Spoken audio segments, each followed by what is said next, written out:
오늘 조중동 돋보기 가져오신 거 해보겠습니다. 네, 오늘은 동아일보 관련한 기사 뭐 몇 가지 가지고 왔습니다. 근데 동아일보는 좀 짧게만 그냥 보고 갈게요. 동아일보가 윤석열의 정신승리에 아주 경악을 했습니다. 그래서 뒤에 좀 넘겨주시면은 네, 개선 장군처럼 금이 환영하는 거에 충격을 금치 못하기도 하고요. 한 번 더 넘겨주십시오. 아이고.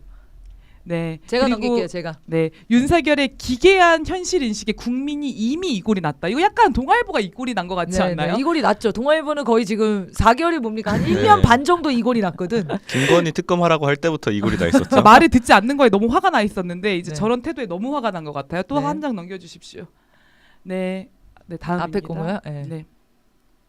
네, 그래서 동아일보에서 특히나 좀 화가 나는 거는 이런 정신승리의 극치에도 화가 나지만 새로운 정치 세력이 딛고서 바로 잡아야 할 자신의 실패마저 부인하고 네. 승리라고 우기는 심산이 너무 씁쓸하다. 이 동아일보도 이제 할 말이 없다. 무엇인지 씁쓸할 따름이다. 이렇게 표현하는 거 보면 더 이상 표현할 언어가 없는 거예요. 그러니까 이제 좀 자포자기한 거죠. 근데 여기서 아무튼 중요한 것은 윤석열을 딛고 나가야 되는데 내란 수계가 너무 끝도 없이 나댄다는 거죠. 이게 네. 좀 적절해야지 뭐 극우층을 결집시키는 효과를 가지고 새정치 세력이 나가는 거 아니겠습니까? 맞습니다. 그래서 그런 답답함이 좀 보이는 것 같고요. 뒤에도 뭐 이제 기획서를 아예 동아일보가 공식화 시켜주는 모습 이런 거 볼 수 과잠을 있습니다. 입은 청년들과 포옹하는 장면 연출. 이건 기획자들이 있다. 네네. 이런 얘기를 했고. 맞습니다. 넘겨주십시오. 네. 네, 그래서 윤석열에게 허언만 남은 윤석열에게 남은 것은 엄정한 단죄뿐이다. 네. 네, 동아일보가 윤석열을 단죄하라고 주문하는 아주 기이한 현상을 볼 수가 있습니다. 근데 이 사설 말고도 다른 사설도 한 편이 오늘 나왔어요. 메시지 개엄, 담 넘은 건 쇼, 첫 공판부터 억지로 일관한 윤석열. 제가 갖고 오진 않았는데 그 사설에서 뭐라고 언급을 했냐면 변명의 재탕이거나 종전보다 한술 더 뜬 궤변이다. 이렇게 언급을 했습니다. 열받았네. 네, 그래서 동아일보가 왜 이럴까 이제 좀 생각을 해보면은 어쨌든 지침을 내리는데 신문을 안 봐가지고 그 김순덕 씨가 얼마나 열받았습니까? 네. 윤석열 사태에서 제일 억장 무너지는 일이 신문을 안 본다는 사실이다 이런 이야기 하지 않았습니까? 유튜브 좀 유튜브만 그만 본다. 보고 신문을 봐라. 내가 널 위해서 썼는데. 보질 않니? 지침을 왜 접수를 못하니 뭐 이런 거였는데 네, 더 궁극적인 목표는 사실 이제 내란 수계와는 빛보다 빠른 손절을 쳐야 된다 이런 목표가 있는 것 같고요.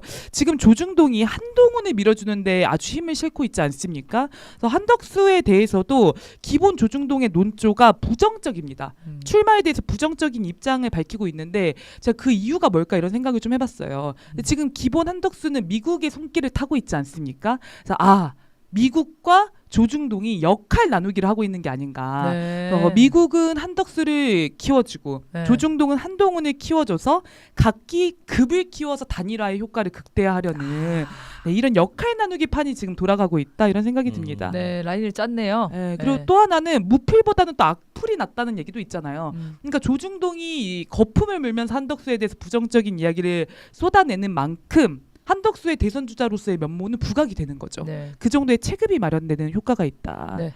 그리고 이어서 조선일보도 가져오셨는데요. 맞습니다. 오늘의 사실 메인은 조선일보라고 할 수가 있습니다. 네. 네, 김대중 칼럼. 드디어 대선 지침이 네. 공식화가 되었습니다. 반탄의 열기를 반이의 대열로. 명확하죠. 뭉쳐야 된다. 네네. 그래서 아예 첫 번째 장 한 번만 더 보여주실래요? 딱 핵심을 짚어줍니다. 이 사설의 핵심이라고 할 수 있는데요. 두 가지를 하면 이긴다. 하나는 탄핵 반대 물결을 부활시켜야 된다.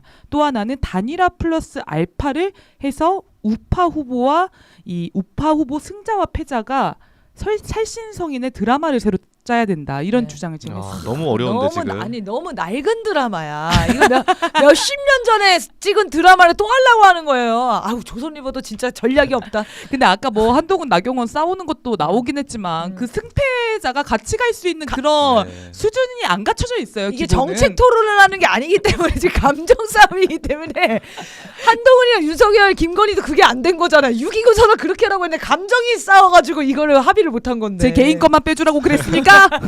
제 것만이었어요. 그게 어떻게 묻어집니까? 근데 묻으라면 또 묻을 놈들입니다. 한번 맞습니다. 지켜보시죠. 네. 배우가 너무 후져졌어요. 시나리오는 그대로인데. 배우도 떨어졌어. 궁여지책. 자, 네, 조선일보 근데 현실 인식이 너무 재밌어요. 한 번만 보여주십시오. 한국의 정치판에서 보수 우파는 번번이 좌파에 패했다.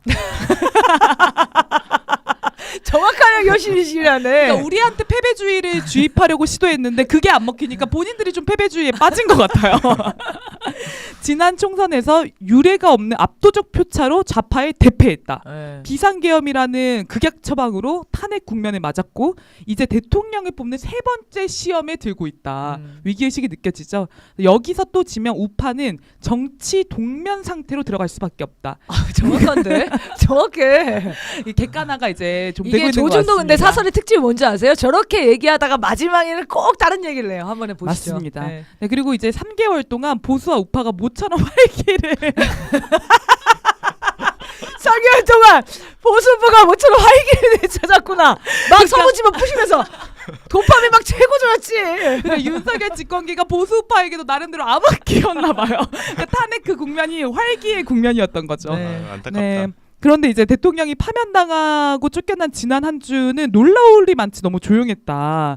그래서 이제 탄핵이 기각되고 대통령이 복귀할 것이라는 기대감과 반탄 열기는 자취를 찾아볼 수 없었다. 우파는 재판에서 지고 거리의 투쟁면에서도 졌다. 이게 정규제식, 이 김진식 인식 아닙니까? 네, 모두 졌다. 네, 정확하네요. 아주 행복합니다. 아주. 네. 하지만 네, 이제 선거는 겨우 한 달 반 남았는데 우파는 아직도 우왕좌왕 자고 옥면 우후 죽순 갈팡질팡. 이 정도 사전 찾아봤는데 네 글자 단어 모음인가요? 사전 찾아봤는데 지금 혼란을 표현하는 사자성어 뭐 이런 18 건데 잠룡 나왔을 때 거의 그 느낌이지. 그렇죠, 그렇죠. 이게 착잡하셨나 봐요.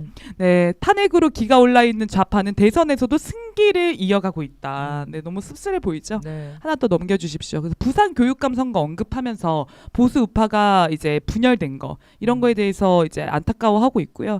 아, 전 이 표현 웃기더라고요. 보수는 저 잘난 맛을 산다고 하지만 보수가 저 잘난 맛을 살아왔나 봐요. 네, 그래서는 좌파를 절대 이길 수가 없다. 이거 그래서 한동훈한테 하는 얘기 아니에요? 가능성 있어요. 네. 가능성 있습니다. 네 잘난 맛 알긴 알겠는데 좀 참아볼래? 이런 건가요? 그렇죠. 가능성 있습니다. 네, 그래서 이번 선거가 민주당 이재명 대 국힘 누구 이런 문제가 아니라 좌파 대 우파의 대결이다. 그러니까 그만큼 기득권 전체를 걸고 달려들고 있다는 것이죠. 한 장 넘겨주십시오. 네, 그래서 이제 아까 말했던 그 해결책 두 가지가 나온 거죠. 탄핵 반대 물결을 부활시켜야 이재명을 저지할 수 있다라고 하는 거고, 두 번째는 이제 단일화가 극적으로 이루어져야 된다. 그냥 이루어져서는 안 되고 네. 극적으로 이루어져서 이제 승자 패자가 전국을 함께 누비는 그런 드라마를 만들어야 된다는 거고요. 이제 마지막 말이 참 의미심장합니다. 차기의 이 이재명 정권 좌파 정권이 대한민국에 몰고 올 변화의 본질이 무엇이냐. 네. 그러니까 이게 단순히 이재명 한 명이 집권하는 문제가 아니다. 이렇게 경종을 울리면서 지난 80년간 우리가 고군분투하며 쌓아온 공든탑에 어떤 변화를 몰고 올 것인가에 대한 두려움과 공포를 상기해라. 네. 80년 기득권을 뿌리 뽑아야 된다. 이거 촛불행동에서 하는 이야기 아닙니까? 열심히 보는 것 같은데 성명? 그러니까 80년 기득권인 걸 지금 인정하는 네. 네, 이야기를 하고 있는 거죠. 그러니까 조선일보도 얼마나 긴장되는 거냐면 야 이러다가 진짜 다 뽑히겠구나. 맞습니다. 그동안 우리가 잡아놓은 그 권력과 기득권을 완전히 뿌리 뽑히겠구나 하는 공포를 느끼고 있어요. 이게 그러니까 한동훈이 그냥 선거에서 진다. 한덕수가 선거에서 진다. 이 정도의 규모나 급이 아니라는 거죠. 네. 지금은 대한민국을 지배해온 80년 기득권 적폐 세력이 자신들이 공든 탑이 무너질 위기의식을 가지고 대선 국면을 바라보고 있다. 자, 그 말은 반대로 얘기하면 우리 국민들이 너무나 잘 싸우고 있다라는 얘기입니다. 네, 진짜. 우리에게는 네. 다시 없을 기회다. 네, 이런 뜻일 것 맞습니다. 같습니다.